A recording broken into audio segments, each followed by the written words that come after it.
Bismillahirrahmanirrahim. Students of 6th and 7th class. Today our topic in general English is the tenses. Subtopic is future tense. As you know, future tense stands for the actions later on, जिसको हम बोलते हैं later on या हम बोलते हैं tomorrow या हम बोलते हैं future time. क्योंकि आपको मालूम ही है टेंसेस हम पढ़ते हैं, टेंस का मतलब है टाइम को 3 हिस्सों में तकसीम किया गया है.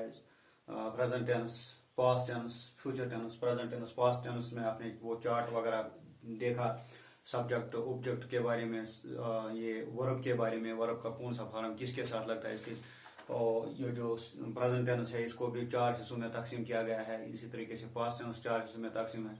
और आज we are talking about we will study something about the future tense. फ्यूचर टेंस के बारे में आपको मैंने बता दिया कि ये जो आने वाला काल है इसके बारे में, लेटर ऑन जिसको हम बोलते हैं, या हम बोलते हैं टुमारो, कल, आने वाला कल, या इस तरीके से हम फ्यूचर टाइम भी कह सकते हैं. तो यहाँ पर हम जब चार्ट करते हैं तो इसमें मैं पहले आपको एक एग्जांपल से समझा दूंगा. मतलब हमने प्रेजेंट टेंस में हमने पढ़ा, प्रेजेंट टेंस की बात हम जब करते हैं, आई गो टू स्कूल, मैंने ये मिसाल आपको दी थी, आई गो टू स्कूल.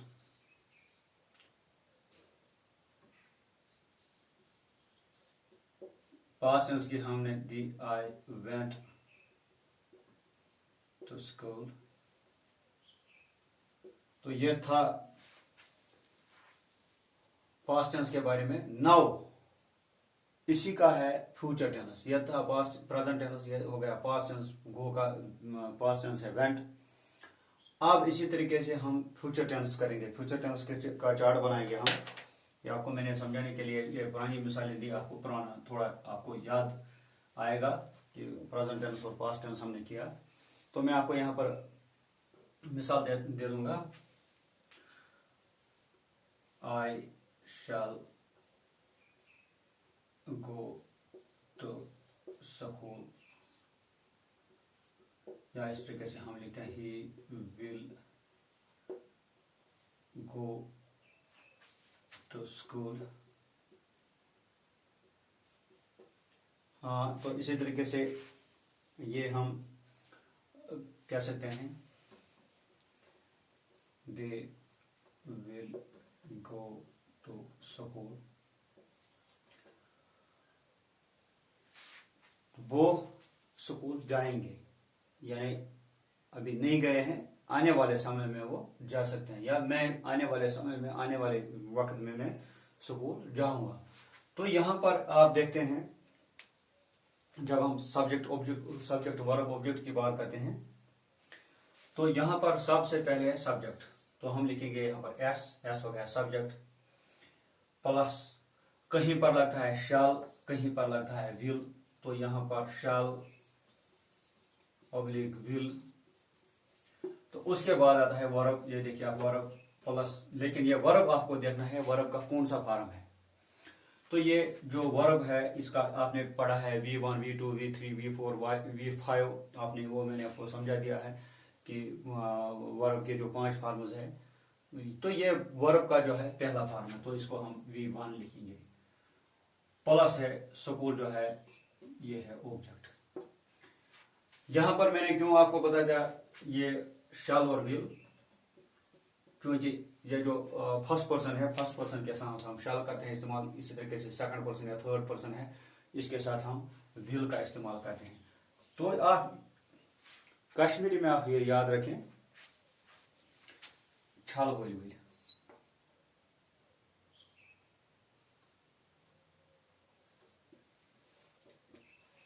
छाल गोल विल यानी फर्स्ट फॉर्म के साथ वर्ब के, फर्स्ट पर्सन के साथ शैल, सेकंड पर्सन थर्ड के साथ है विल. तो इसी को मैंने कश्मीरी में बता दिया आपको, छाल वोइल यानी विल और छाल वो शैल के बारे में थोड़ा सा आपको मैंने समझाने के लिए यहाँ पर लिखा. तो ये था, इसको हम बोलते हैं सिंपल फ्यूचर. सिंपल फ्यूचर क्योंकि हमने 3 हिस्सों में इसको या 4 हिस्सों में हमने इसको बांटा है.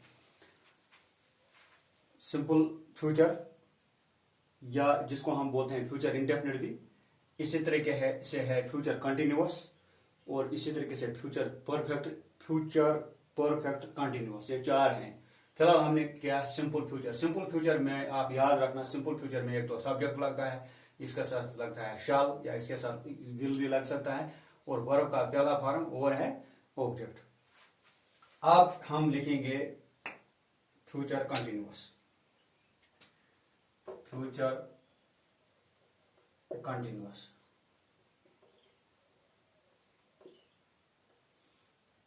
यानी फ्यूचर में जो कंटिन्यूअस एक्शन आएगी उसके बारे में हम बात करेंगे। तो इसमें मैं आपको पहले मिसाल लिखता हूं यहां पर, आई शैल, यहां पर हमने लिखा गो, इसके साथ हमने आई शैल बी इसमें लगता है गोइंग, गो के बदले हम लिखेंगे गोइंग टू स्कूल। यहां देखिए आप, यहां सबसे पहले है सब्जेक्ट, हो गया एस, तो इसके साथ साथ या लगे कहीं का he will be going to school, they will be going to school, यानी यहां पर लगेगा हमें शैल बी ओब्लिक या लगेगा विल बी। वो तो मैंने आपको पहले ही समझाया, शैल विल वगैरह क्या है यहां पर। तो शैल बी या विल बी यहां लगेगा, तो इसके साथ प्लस वर्ब का आपको देखना है यहां पर, ये हो गया शैल बी यहां पर। तो यहां पर आपको देखना है वर्ब का कौन सा फॉर्म है, क्योंकि ये इंक फॉर्म है तो आपको समझ में आना चाहिए ये वर्ब का चौथा फॉर्म है। गो, वेंट, गॉन, गोइंग, यानी चौथा फॉर्म है, प्लस V4, प्लस है V4। तो स्कूल हो गया ऑब्जेक्ट, यहां पर स्कूल हो गया यहां पर ऑब्जेक्ट, तो ये है ओ। तो यहां पर आप देखें सब्जेक्ट प्लस शैल बी या विल बी प्लस वर्ब का चौथा फॉर्म प्लस ऑब्जेक्ट, तो ये था फ्यूचर कंटिन्यूअस। तो अब मुझे उम्मीद है ये आपको समझ में आया होगा। तो हम अब इस फ्यूचर परफेक्ट जो है, फ्यूचर परफेक्ट को देखेंगे हम।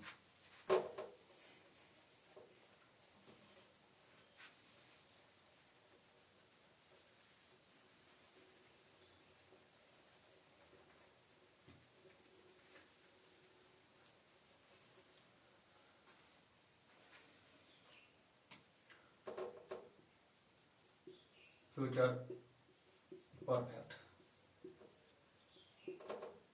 परफेक्ट का मतलब ये होता है कंप्लीट। तो फ्यूचर में जो कंप्लीट एक्शन होगी उसके बारे में हम बात करते हैं। तो इसमें मैं पहले आपको ये थोड़ा सा एग्जांपल से समझाता हूं।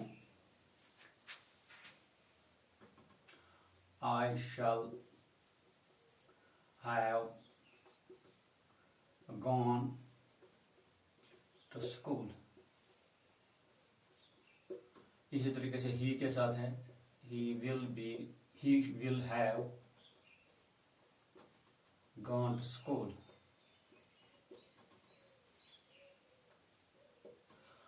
यहां पर सबसे पहले आप देखिए आई जो है, आई इज द सब्जेक्ट, हो गया एस प्लस, तो इसके साथ साथ लगेगा विल हैव या शैल हैव। यहां पर शैल हैव, यहां पर विल हैव, तो ये प्लस शैल हैव, इसी तरीके से विल हैव। तो गॉन जो है यहां पर गॉन आपने देखना है वर्ब का कौन सा फॉर्म है,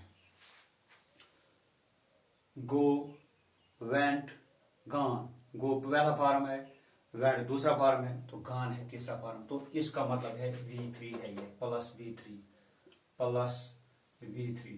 प्लस हो गया, ये जो गॉन है ये हो गया स्कूल, तो ये हो गया ऑब्जेक्ट। ऑब्जेक्ट मैंने आपको बता दिया, ऑब्जेक्ट पर एक्शन जो है खत्म हो जाती। तो फ्यूचर परफेक्ट में है सब्जेक्ट प्लस शैल हैव या will have plus V3 plus object. तो ये जो है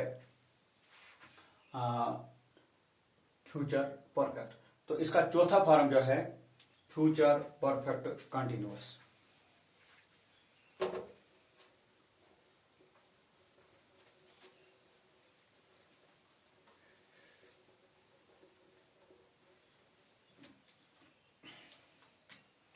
future perfect continuous, future perfect continuous में मैं आपको मिसाल आपको यहाँ पर दिखाऊंगा। I shall have been going to school, इस तरीके से आएगा। He will have been going to school, they will have been going to school. तो शैल विल का मैंने आपको पहले ही बता दिया। तो यहां पर आप देखिए आई जो है, आई की बात हम जब यहां पर करते हैं तो आई है सब्जेक्ट प्लस यहां पर लगेगा shall have been, shall have been या will have been, shall have been oblique will have been. इसी तरीके से आपको जो है ये है शैल हैव बीन आपने लिखा। तो गोइंग आपको देखना है वर्ब का कौन सा फॉर्म है। इंग फॉर्म जो है मैंने आपको पहले ही बता दिया। इंग जो है V4 में आता है। मतलब यहाँ पर गो, इस तरीके से हमने वेंट, इस तरीके से हमने गॉन, इस तरीके से गोइंग। तो यह है V4 प्लस V4। तो इसी तरीके से लास्ट में है स्कूल, स्कूल है ऑब्जेक्ट प्लस ओ। तो this was about the future perfect continuous. तो ये आपने ये जो हमारे जो 3 टेंसेस है, present tense, past tense, future tense, इनको 4 हिस्सों में तकसीम, हर एक को 4 हिस्सों में तकसीम किया गया है। मसलन फ्यूचर टेंस की जब हम बात करते हैं, फ्यूचर टेंस में है एक तो या फ्यूचर इंडेफिनिट बोलते हैं या सिंपल फ्यूचर बोलते हैं। इस तरीके से फ्यूचर कंटिन्यूअस है, इसी तरीके से फ्यूचर परफेक्ट है, इसी तरीके से फ्यूचर परफेक्ट कंटिन्यूअस। इसी ये जो पास्ट टेंस है इसमें भी ये 4 है। इसी तरीके से ये जो प्रेजेंट टेंस है इसमें भी ये 4 है। तो ये आप लोग इसको, इस एक्सरसाइज को आप फिलहाल रिपीट कीजिए ताकि आपको ये अच्छी तरीके से जहन में आ जाए। तो तब तक अब हम जो कल का जो है टाइप कल हम इसमें वो जो नरेशन जिसको हम बोलते हैं डायरेक्ट इनडायरेक्ट स्पीच, वो कल हम वही करेंगे। तो तब तक आप यू कीप दिस थिंग अरे बाजी।